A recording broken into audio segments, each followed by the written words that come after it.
ಅನುಪಾತಗಳು ಅಧ್ಯಾಯದ 22ನೇ ಪ್ರಶ್ನೆಯನ್ನ ಗಮನಿಸಿ. 2 ಅಂಕದ ಪ್ರಶ್ನೆಗಳು.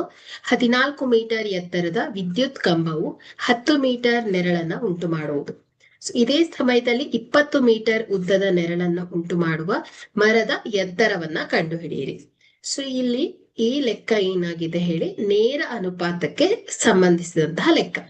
ಸೊ ಇಲ್ಲಿ ದತ್ತಾಂಶವನ್ನ ಕೊಟ್ಟಿದ್ದಾರೆ. ವಿದ್ಯುತ್ ಕಂಬದ ಎತ್ತರ ಎಷ್ಟು? 14 ಮೀಟರ್. ಸೊ ವಿದ್ಯುತ್ ಕಂಬದ ನೆರಳಿನ ಉದ್ದ ಎಷ್ಟಿದೆ? 10 ಮೀಟರ್ ಇದೆ. ಸೊ ಮರದ ಎತ್ತರವನ್ನ ನಾವಿಲ್ಲಿ ಕಂಡು ಹಿಡಿಬೇಕು. ಸೊ ಮರದ ನೆರಳಿನ ಉದ್ದವನ್ನ ಕೊಟ್ಟಿದ್ದಾರೆ, ಎಷ್ಟು? 20 ಮೀಟರ್ ಇದೆ. ಸೊ ಇಲ್ಲಿ ನೇರ ಅನುಪಾತದ ಸೂತ್ರದ ಪ್ರಕಾರ ಸೊ ಇದೇನಾಗುತ್ತೆ? x/20 = 14/10 ಆಗುತ್ತೆ. ಸೊ ಇದನ್ನ ನಾವು ಸಿಂಪ್ಲಿಫೈ ಮಾಡಿದಾಗ, ಅಂದ್ರೆ ಓರೆ ಗುಣಾಕಾರ ಮಾಡಿದಾಗ x = 28 ಮೀಟರ್ ಬರುತ್ತೆ. ಸೊ ಅಂದ್ರೆ ಆ ಮರದ ಎತ್ತರ ಎಷ್ಟಾಯ್ತು ಹೇಳಿ? 28 ಮೀಟರ್ ಆಗಿದೆ. Thank you.